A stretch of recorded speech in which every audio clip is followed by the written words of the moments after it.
Your Straight Talk zip code is used for calculating taxes, fees, and determining network coverage. As of 2025, you can change it via the Straight Talk app or website under Account Settings, Billing Address.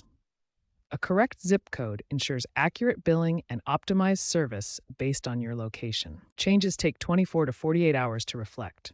Reasons to change include relocation or potential cost savings by avoiding high tax areas. Note that Straight Talk now requires two-factor authentication for zip code changes to prevent fraud. Call 1-877-430-2355 if issues arise. Changing your zip code can directly impact your taxes and fees. Some states have higher wireless taxes than others, and updating your zip can affect your monthly bill. Always verify coverage in the new zip code on straighttalk.com before making the change. Incorrect updates can lead to overbilling or service disruptions. Be aware that there are limits to how frequently you can change your zip code per year, 2 to 3 times.